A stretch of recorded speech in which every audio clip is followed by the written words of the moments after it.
কি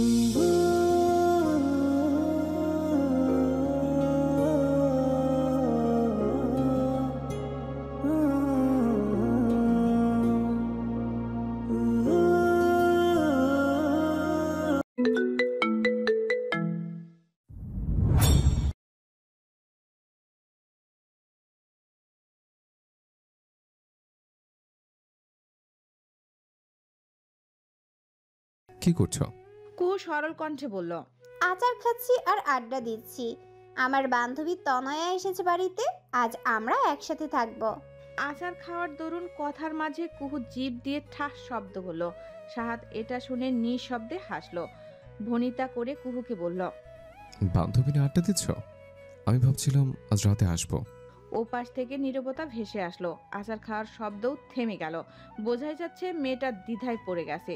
কুহু আমতা আমতা করে বলল, তাহলে তনয়াকে কি করব, ও যদি রাগ করে? সাহাদ আবারও নিঃশব্দে হাসলো। বুঝলো কুহু সত্যি সত্যি ধরে নিয়েছে যে সাহাদ যাবে, আর তাই নিয়ে সে চিন্তায় পড়ে গেছে। সাহাদের বেশ মজা লাগলো। সারাদিন তেমন কথা হয়নি। সিদ্ধান্ত নিল আরও কিছুক্ষণ সে কুহুর সাথে এরকম আলাপ চালিয়ে যাবে, আরও ভোরকে দিবে কুহুকে। তানিশা বিরক্ত মুখে খাটে পা তুলে বসে আছে। তার দৃষ্টি সামনে বসা রাহাতের দিকে। রাহাত খাতা কলম নিয়ে লিস্ট করছে। খাতায় লেখার ফাঁকে ফাঁকে ঘরের ছাদের দিকে তাকিয়ে কি সব মনে করার চেষ্টা করছে। এখনো সে ছাদের দিকেই তাকিয়ে আছে। ছাদ থেকে চোখ সরিয়ে আনিশার দিকে তাকিয়ে প্রশ্ন করল, নিউবর্ন বেবিকে লাইটিং জুতা আচ্ছা, নিউবর্ন বেবিকে লাইটিনিং জুতা পছন্দ করবে?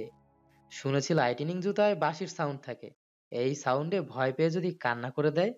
চরম বিরক্তিতে আনিশা অন্যদিকে মুখ করে শ্বাস ফেলল। ঘণ্টাখানিক ধরে সে রাহাতের এসব সহ্য করছে। অনাগত বাচ্চা কি কি লাগবে এসব নিয়ে রাহাত লিস্ট করতে বসেছে। আনিশাকে সে কোথাও যেতে দিচ্ছে না। তার কথা হচ্ছে বাবা মা দুজনেই একসাথে আলোচনা করে লিস্ট করতে হবে, তাই আনিশাকে অবশ্যই থাকতে হবে। আনিশা মুখ ঘুরিয়ে রাহাতের দিকে তাকিয়ে বলল, নিউবর্ন বেবি হাঁটতেই তো পারবে না, তাহলে জুতার শব্দ কিভাবে হবে?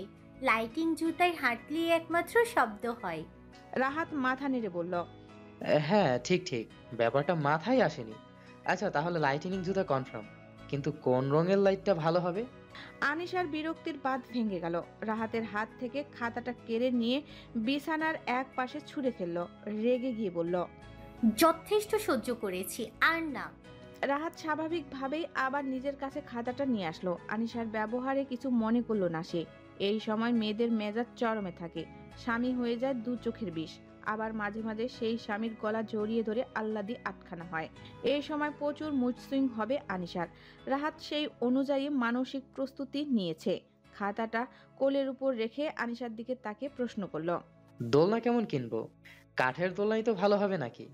তারপর কি একটা ভেবে চোখ বড় বড় করে আনিশার দিকে তাকিয়ে বলল, যদি আমাদের টুইন বেবি হয় তবে? তবে তো দুটো দোলনা লাগবে।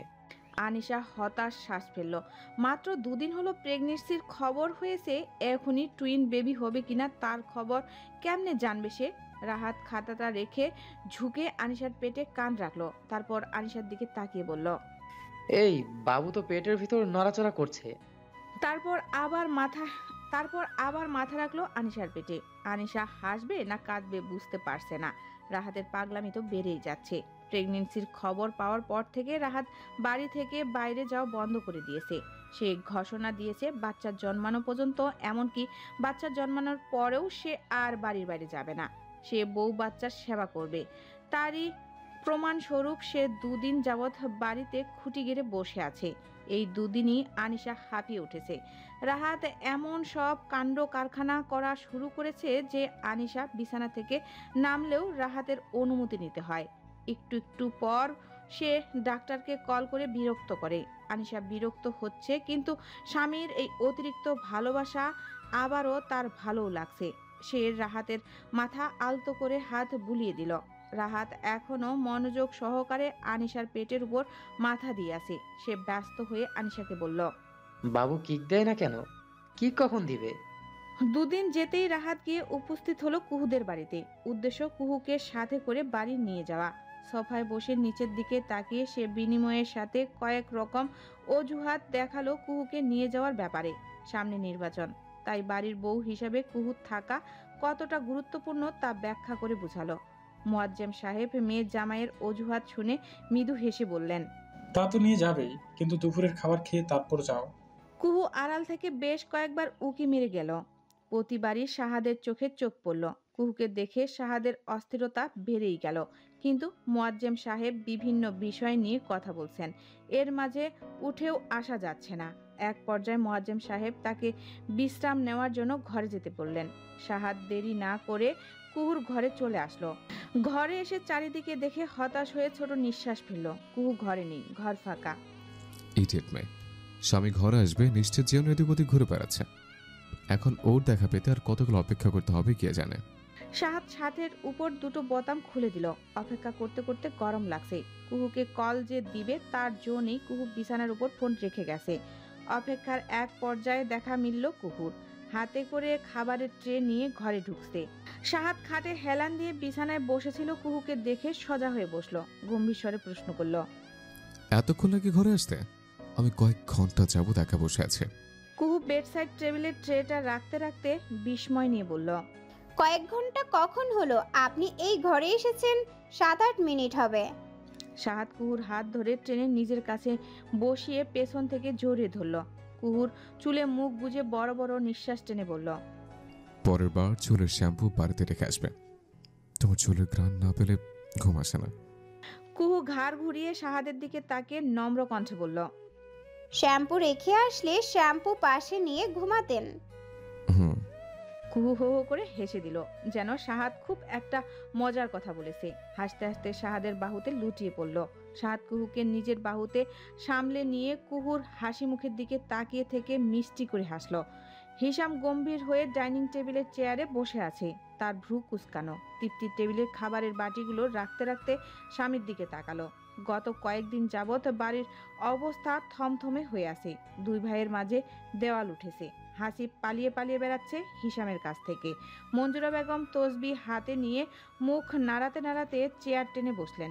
টেবিলে তীক্ষ্ণ দৃষ্টি দিয়ে দেখলেন সব ঠিকঠাক আছে কিনা। মাকে দেখে হিসাম প্রশ্ন করল, তোমার ছোট ছেলে কি সন্ন্যাস গ্রহণ করেছে? মঞ্জুরা বেগম অবাক হয়ে বললেন, ওমা, তা কেন হবে? তাহলে সে গর্ভবতী হয়ে আছে কেন? তোর ভয়সে নিচে আসছে না, তোকে অনেক মানে। হিসাম রাগে কিরমির করে উঠল। খুব মানে, খুব ভয় পায়। আমার সব মান সম্মান ধুলোয় মিশিয়ে দেওয়ার আগে এই ভয় কই ছিল? মঞ্জুরা বেগম আমতা আমতা করতে লাগলেন। হিসাম বলল, যাও তোমার ছোট ছেলেকে নিয়ে এসো, একসাথে বসে খাবো। যে কয়েকদিন বাড়িতে আছে একসাথে সবার সাথে বসে খাবো। মঞ্জুরা বেগমের মুখটা কালো হয়ে গেল। শুকনো কণ্ঠে জিজ্ঞেস করলো, যে কয়দিন মানে? ওকে আমি হলে পাঠিয়ে দিব। এই বাড়িতে থাকলে সেরকম আরও কিছু করবে। এখন যাও, ওকে নিয়ে এসো। তৃপ্তি বলল, আমি ওকে ডেকে নিয়ে আসি। মঞ্জুরা বেগম খ্যাক খ্যাক করে উঠলেন। তোমার যেতে হবে না। আমার ছেলে আমার ডাক ছাড়া অন্য কারো ডাকে আসবে না। তোমার জন্যই তো সব হচ্ছে। আমার সংসারটা তো ধ্বংস করে দিলে। মঞ্জুরা বেগম উঠে চলে গেলেন হাসিবকে আনতে। তৃপ্তি অবাক চোখে একবার মঞ্জুরা বেগমের দিকে আর একবার হিসামের দিকে তাকালো। প্রশ্ন করল, এখানে আমার কি দোষ? হিসাম উত্তর দিল না। প্রসঙ্গ এড়ানোর জন্য সে জগ থেকে গ্লাসে পানি ঢেলে খেতে লাগলো। মা বউয়ের মাঝখানে সে আপাতত আসতে চায় না। তৃপ্তির রাগী দৃষ্টিতে হিসামের দিকে কিছুক্ষণ তাকিয়ে থাকলো। তারপর শব্দ করে তরকারির বাটি টেবিলে রেখে চলে গেল। হিসাম ছোট্ট একটা শ্বাস ফেলল। সব কিছুই কেমন হাতের নাগালের বাইরে চলে যাচ্ছে। হাসিব মাথা নিচু করে মায়ের সাথে চেয়ারে এসে বসলো। এই কদিন সে নিজের ঘরে খেয়েছে, আজকে অনিচ্ছা সত্ত্বেও বাইরে আসতে হলো। সে গুটিসুটি মেরে বসে রইল। হিসাম কিছুক্ষণ ভাইয়ের মুখের দিকে তাকিয়ে থেকে বলল, আর কখনো এই ধরনের কোনো কাজ করার সাহস দেখাবি না। শাহাদ সম্মানিত বাড়ির ছেলে, পুলিশ কেস করেনি, তাই এই বাড়ির কিছুটা সম্মান এখনো অক্ষত রয়েছে। মঞ্জুরা বেগম মুখ মুচড়ে বললেন, খুনির আবার সম্মান? আমার দুধের ছেলেটা না বুঝে এসব করেছে। তুই ওর উপর রাগ করিস না, নিশ্চয়ই কেউ ওকে ইন্ধন দিয়েছে। হিসাম বিরক্তি নিয়ে বলল, ছেলের তাবেদারি করা বন্ধ করো মা। ওর হাড্ডি মাংস এখনো আমি আলাদা করিনি, তার মানে এই না যে সে শাস্তি পাবে না। ও আর একদিন পরে হলে ফিরে যাবে। আর কোনো ধরনের রাজনৈতিক বিষয়ে সে নাক গলাবে না। তারপর হাসিবের দিকে তাকিয়ে কড়া কণ্ঠে বলল, পড়াশোনা করতে দিয়েছি, পড়াশোনা করবি, ব্যাস, বুঝেছিস? হাসিব নিজ দিকে মাথা দিয়ে শক্ত হয়ে বসে রইল। স্পষ্ট বুঝাই যাচ্ছে তার এই বাড়ি ছেড়ে যাওয়ার ইচ্ছে নেই। হিসাম ঘর কাঁপিয়ে ধমক দিয়ে উঠল, বল, বুঝেছিস? মঞ্জুরা আর হাসিব দুজনেই কেঁপে উঠল। রান্নাঘরের দরজায় দাঁড়িয়ে কথা শুনতে থাকা তৃপ্তিও আটকে উঠল। ডাইনিং টেবিলে খাবার সার্ভ করতে আসা কাজের লোক কয়েক পা পিছিয়ে গেল।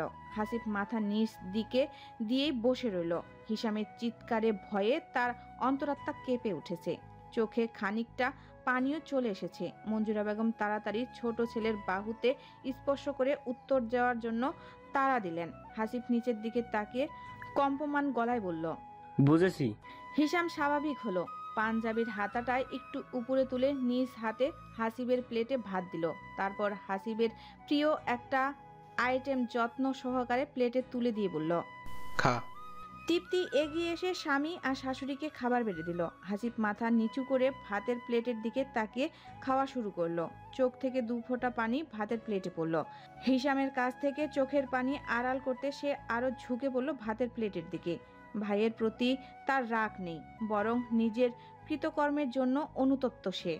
দেখতে দেখতে নির্বাচন এগিয়ে আসলো। খান বাড়িতে একটা উৎসব আমেজ। প্রতিদিন প্রচুর মানুষ আসছে। বাগানে আর আউট হাউসের সব সময় মিটিং লেগেই আছে। কম লোক থাকলে বাড়ির গৃহিণীরা চা নাস্তা বানিয়ে পাঠায়। বেশি লোকের সমাগমে বাবুর্চি আলাদা বড় পাতিলে রান্না বসায়। বাড়ির পুরুষরা খুবই ব্যস্ত। সাহাত খাওয়ার সময়টা পায় না, রাতে ফেরে অনেক দেরিতে। সর্বদাই মিটিং সমাবেশ নিয়ে সে ব্যস্ত থাকে। আশফাক খান সমস্ত কাজ সাহাদের উপর চাপিয়ে দিয়ে অন্যান্য নেতাকর্মীদের সাথে আলোচনায় বসে কর্ম পরিকল্পনা করে। প্রতিদিনই সাহাদ অনেক রাত করে বাড়ি ফিরে, আর প্রতিদিনই কুহু ওর জন্য অপেক্ষা করে বসে থাকে। প্রথম না খেয়ে অপেক্ষা করত, এরপর সাহাদ কড়াভাবে নিষেধ করায় এখন খেয়ে দিয়ে অপেক্ষা করে। আর যখন সাহাদ খান বাড়িতে ঢুকলো তখন রাত বাজে 1:30। সারা দিনের কাজের চাপে ক্লান্তিতে শরীর ভেঙে আসছে তার। সদর দরজার বেল টিপতেই একটা কাজের লোক খুলে দিল। দরজা খোলার সাথে সাথেই তার চোখ গেল ড্রয়িং রুমের সোফার দিকে। সব সময়ের মতো আজও কুহু অপেক্ষা করছে। অন্যদিন জেগে থাকলেও আজ সোফায় শুয়ে ঘুমিয়ে গেছে মেয়েটা। সাহাদ ঘরে ঢুকে কাজের মেয়েটাকে জিজ্ঞেস করলো, কুহু খেয়েছে? কাজের মেয়েটা জি স্যার। উত্তর দিয়ে দরজা লাগিয়ে চলে গেল। সাহাদ কুহুর কাছের সোফায় বসলো। ক্লান্ত চোখে কুহুর দিকে তাকিয়ে রইল। কি নিশ্চিন্তে ঘুমাচ্ছে কুহু। বেগুনি রঙের শাড়ি পরেছে, দেখতে অপসরীর মতো লাগছে। সাহাদ মুগ্ধ হয়ে নিজের স্ত্রীকে দেখল। মনে পড়ল তাদের প্রথম দেখা হওয়ার দিনটার কথা। কুহুর ব্যাগ থেকে আধ খাওয়া রুটি বের হওয়ার কথা মনে পড়তেই হালকা শব্দ করে হাসলো। তারপর ঝুঁকে আসলো কুহুর দিকে। চোখে মুখে ক্লান্তির সাহাদের। ঘুম পাচ্ছে খুব, তারপরও সেই ক্লান্তিকর চোখে কুহুকে দেখতে ভালো লাগছে। সাহাদ উঠে দাঁড়ালো। আশেপাশে দেখলো কেউ আছে কিনা। কেউ নেই। নিশ্চিন্ত হয়ে আস্তে করে কোলে তুলে নিল কুহুকে। কুহু এত গভীরভাবে ঘুমাচ্ছে যে জাগাতে ইচ্ছা হলো না। কুহুকে কোলে নিয়ে ঘরে চলে আসলো। বিছানায় শুয়ে দিয়ে আলতো করে চুমু খেলো কপালে। তারপর ফ্রেশ হতে ওয়াশরুমে চলে গেল। সাহাদ চলে যেতেই কুহুর চোখ খুলল। বালিশে মুখ গুজে 2 পা কয়েকবার নাড়ালো। মুখ তুলে চাইলো ওয়াশরুমের দরজার দিকে, তারপর উঠে বসলো। লজ্জায় ওর গাল দুটো লাল হয়ে গেছে।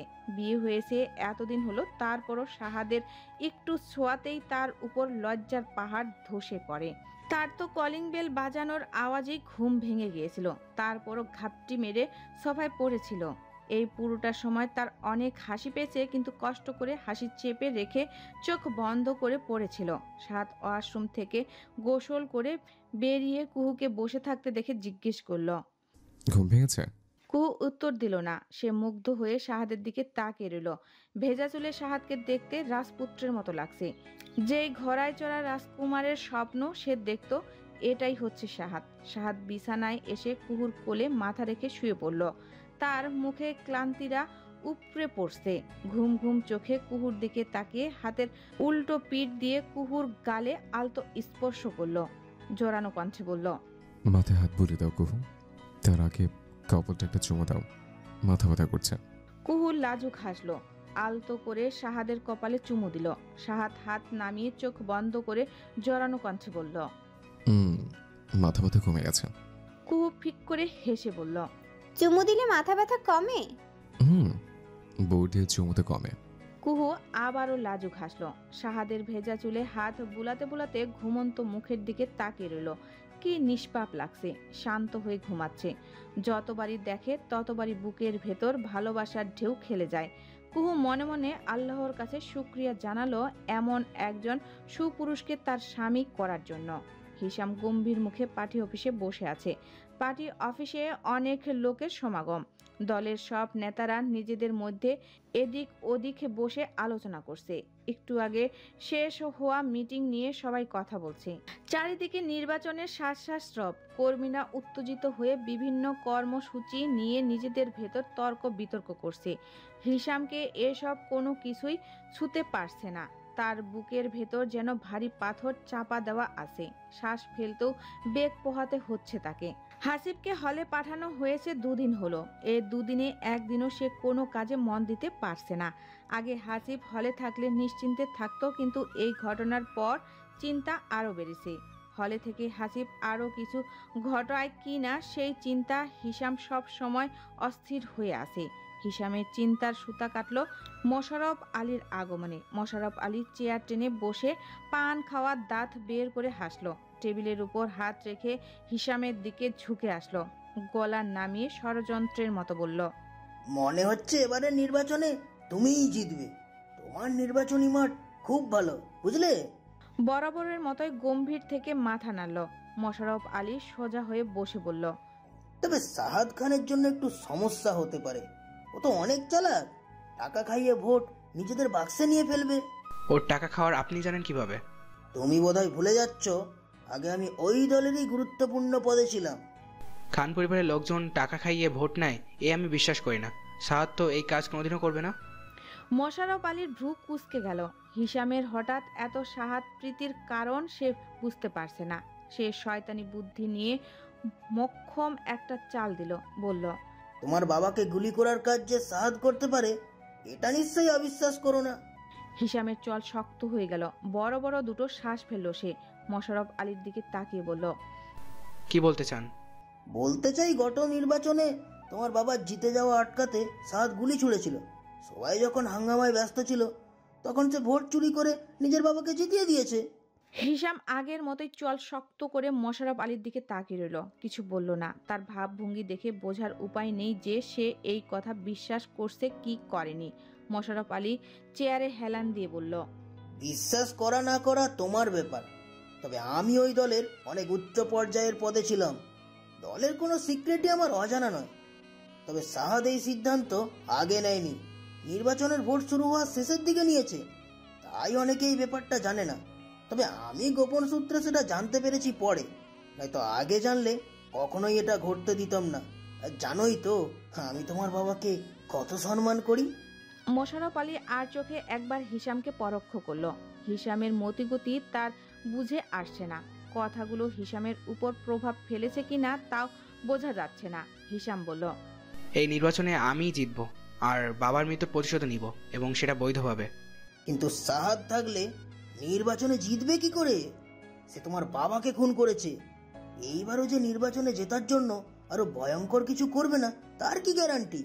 তাহলে আপনি কি করতে বলেন? মোশাররফ আলী নড়ে চড়ে বসলো। তার মুখ হাসি হাসি। এতক্ষণে ব্যাটে বল লেগেছে। সে হিসামের দিকে চেয়ার টেনে এগিয়ে এসে বসলো। নিচু গলায় বলল, সাহাদকে জেলে পাঠানোর ব্যবস্থা করলে কেমন হয়? নির্বাচন শেষ হওয়া পর্যন্ত সে জেলে থাকলো। সাহাদ জেলে গেলে তাদের দলের ভাবমূর্তিও নষ্ট হবে, দলের লোকেদের মনোবলও কমে যাবে। এই সুযোগে তুমি ছক্কা মারবে, শুধু লাভই লাভ হবে তোমার, বুঝলে? হিসাম বিস্ময় চোখে তাকালো মোশাররফ আলীর দিকে। এই লোক যে এমন কুটুবুদ্ধি আটতে পারে তা তার জানা ছিল না। মোশাররফ আলী তাড়া দিল, ভেবেচিন্তে বলো, এক্ষুনি কাজ শুরু করে দে। দেরি করে কি লাভ বলো? হিসাম কিছুক্ষণ চোখ বন্ধ করে বসে রইল। দেখেই বোঝা যাচ্ছে সে সিদ্ধান্তহীনতায় ভুগছে। কিছুক্ষণ পর চোখ খুলে বলল, কাজ শুরু করুন, তবে আমার দলের কোনো ছেলে যেন এই ঘটনায় জড়িত না থাকে।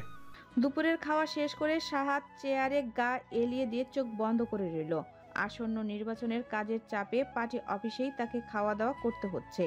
চাইলেও বাড়িতে যেতে পারছে না, কারণ সে চলে গেলে অন্যরাও কাজে ঢিলে দিবে। তাই তাকে থাকতে হচ্ছে সমস্ত ব্যাপারে।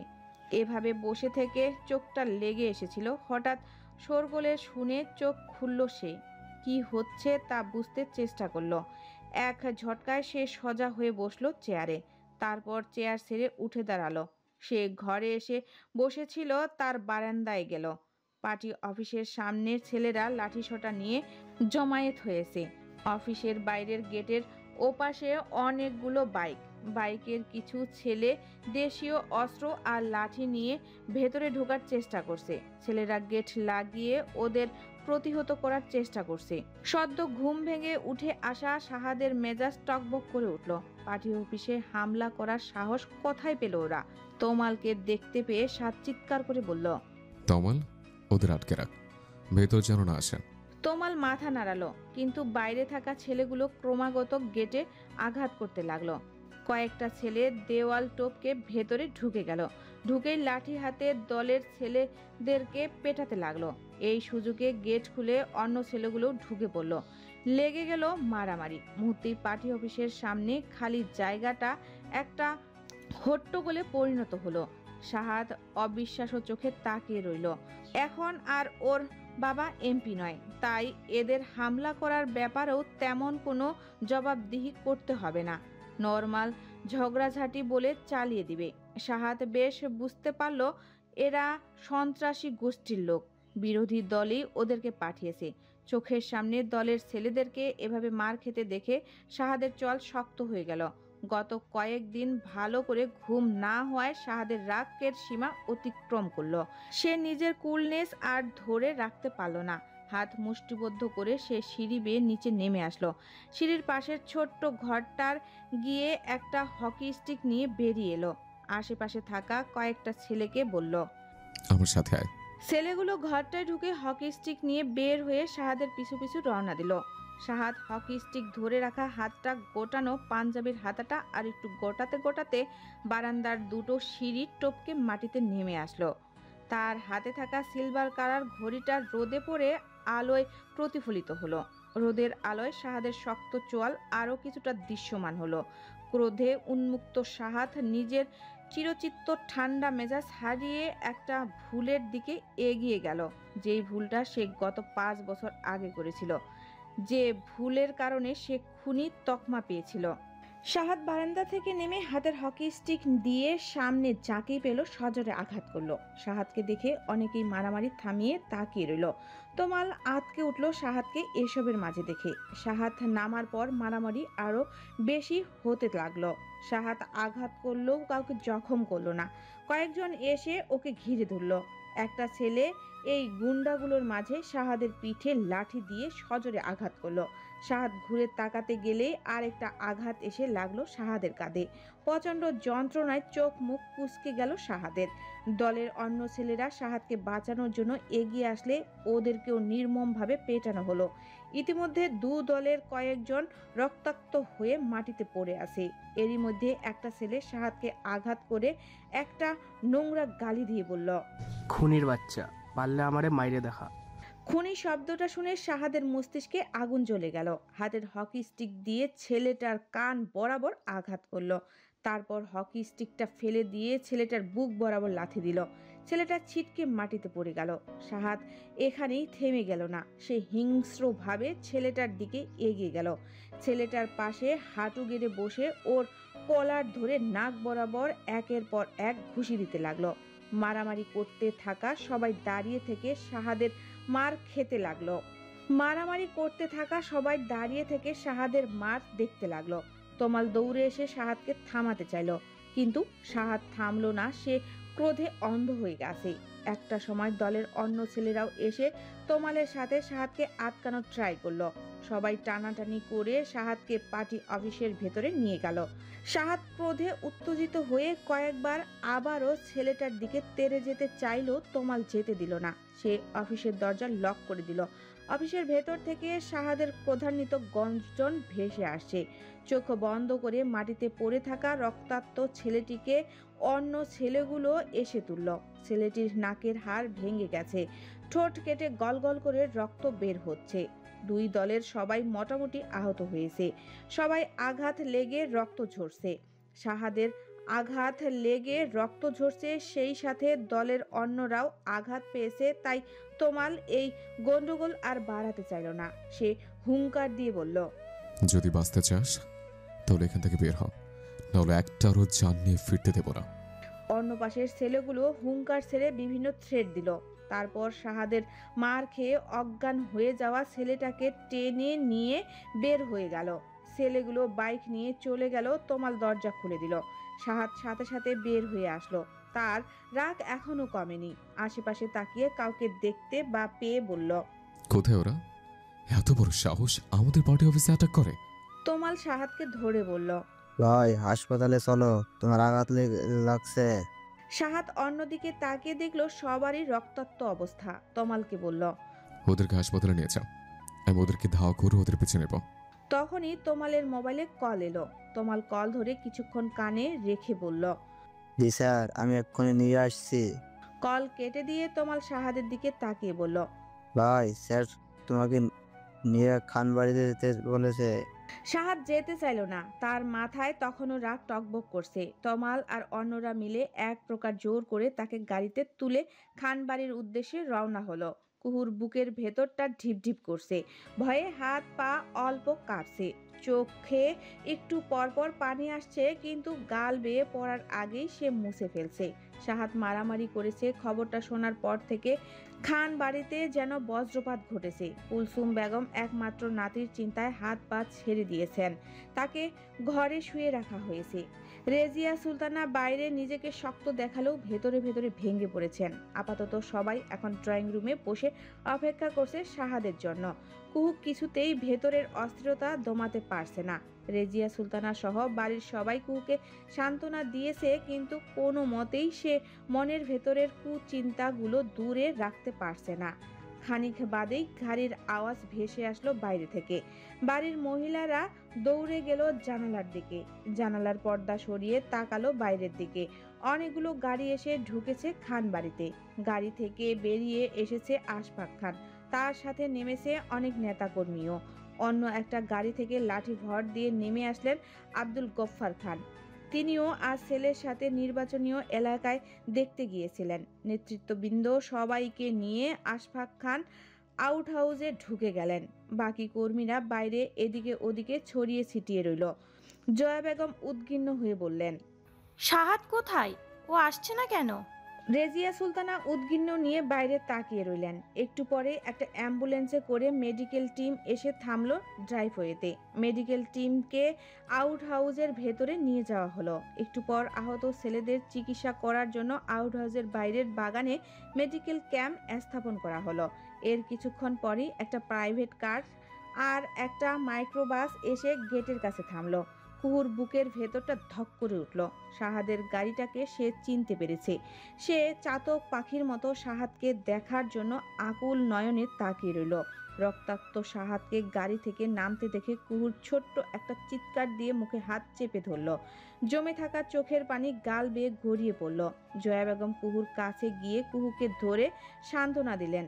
রেজিয়া সুলতানা ছেলের এমন অবস্থা সহ্য করতে পারলেন না। তিনি জানালার গ্রিল ধরে ডুকরে কেঁদে উঠলেন। গাড়ি থেকে নেমে শাহাদ বড় বড় পা ফেলে সোজা আউট হাউসের ভেতরে চলে গেল। তার চোয়াল এখনো শক্ত হয়ে আছে, চোখে এখনো ক্রোধের আগুন জ্বলছে। আহত সবাইকে বাগানের মেডিকেল ক্যাম্পে নিয়ে গেল তমাল। সবাই কম বেশি অনেক রক্ত ঝরিয়েছে, তাই খুব দ্রুত ওদের চিকিৎসার প্রয়োজন। রেজিয়া সুলতানা নিজেকে শান্ত করে কুহুর দিকে তাকালেন। কুহুর কান্না ভেজা চোখে আতঙ্ক নিয়ে বাইরের দিকে তাকিয়ে আছে। সাধারণ ঘরের মেয়েটা হয়তো এসব আগে কখনো দেখেনি। তিনি কুহুর মাথায় হাত বুলিয়ে বললেন, তুমি ঘরে যাও, শাহাদ নিশ্চয়ই ঘরে আসবে এখন, যাও মা। শাশুড়ির কথায় কুহু ঘরে এসে বারান্দায় দাঁড়ালো। এখান থেকে আউট হাউস আর সামনের বাগানটা স্পষ্ট দেখা যায়। মেডিকেল ক্যাম্পের অনেকেই চিকিৎসা নিচ্ছে। কুহুর চোখ শাহাদকে খুঁজছে। শাহাদ আহত হয়েছে, তারপরও সে ট্রিটমেন্ট কেন নিচ্ছে না। আউট হাউসের ভিতর থেকে নেতাকর্মীদের চিৎকারের আওয়াজ শোনা গেল। এর কিছুক্ষণ পরই শাহাদ বেরিয়ে আসলো। ডান দিকের কাঁধের পাঞ্জাবি রক্তে ভিজে আছে। তমাল এসে শাহাদকে ধরে ডাক্তারের কাছে নিতে চাইল, কিন্তু শাহাদ ঝটকা মেরে তমালের হাত ছাড়িয়ে নিল। সে ট্রিটমেন্ট করাবে না। তমাল হাজারবার বলেও শাহাদকে মেডিকেল ক্যাম্পের দিকে নিতে পারল না। শাহাদ চোখ মুখ শক্ত করে বাড়ির দিকে রওনা দিল। বারান্দায় দাঁড়িয়ে থেকে কুহু সবটাই দেখল। শাহাদে কি তাহলে এখন ঘরে আসবে? কুহু তাড়াতাড়ি ঘরের ভেতরে চলে আসলো। আয়নায় একবার নিজেকে দেখলো। চেহারা মলিন হয়ে গেছে। তাড়াতাড়ি সে শাড়ির আঁচল দিয়ে চোখের পানি ভালো করে মুছে নিল। নিজের দুর্বল অবস্থা সে সাহাদকে দেখাতে চায় না। বেশ কিছুক্ষণ পর সাহাদ এসে দরজা খুলে ঢুকলো ঘরে। তার চেহারায় এখনো রাগের আভাস রয়েছে। দরজা খুলে কুহুর দিকে তাকিয়ে মুহূর্তেই তার চেহারার কাঠিন্য দূর হয়ে গেল। কুহুর সামনে নিজেকে এই অবস্থায় আবিষ্কার করে অপ্রস্তুত হয়ে গেল। কণ্ঠ যথাসম্ভব নরম করে বলল, আমি গোসলে যাচ্ছি, আমার টি শার্টের ট্রাউজার দাও। কুহু অস্থির হয়ে বলল, আপনার তো আঘাত লেগেছে, ট্রিটমেন্ট না করান অন্তত একটু স্যাভলন দিয়ে। ওসব লাগবে না। সাহাদ ওয়াশরুমে গিয়ে দরজা বন্ধ করে দিল। বাথটবের উপরে চোখ বন্ধ করে বসে রইল। কিছুক্ষণ পর কুহু এসে দরজা নক করলো। দরজা খুলে সাহাদ যখন জামা কাপড় নেওয়ার জন্য হাত বাড়ালো, তখন কুহু জামা কাপড়ের সাথে ফার্স্ট এড বক্স হাতে ধরিয়ে দিল। সাহাদ কুহুর চোখের দিকে তাকিয়ে দেখলো তার চোখ ছলছল করছে, কিছুটা অভিমানও রয়েছে সেই চোখে। তাই সে আর না করতে পারলো না, ফার্স্ট এড বক্সটা নিয়ে দরজা লাগিয়ে দিল। আয়নার সামনে দাঁড়িয়ে একটানে রক্ত ভেজা পাঞ্জাবিটা খুলে ফেলল। কাঁধে অনেকটা জায়গা গভীরভাবে কেটে গেছে। যেই লাঠি দিয়ে আঘাত করা হয়েছে সেখানে নিশ্চয়ই লোহা জাতীয় কিছু ছিল। সাহাদ স্যাভলনের শিশিটা ঢেলে দিল ক্ষতটার উপর। সারা শরীর জুড়ে একটা জ্বলনি ঢেউ খেলে গেল। অস্পষ্ট আর্তনাদ বেরিয়ে এলো মুখ দিয়ে। কুহু যেন শুনতে না পারে তাই পানির কল ছেড়ে দিল। দাঁতে দাঁত চেপে বাকি যন্ত্রণাটুকু সহ্য করে নিল। বড় বড় শ্বাস নিল। জিম করা হাতের শক্ত পেশিগুলো যন্ত্রণার দরুন আরো ফেলে ফুপে উঠেছে।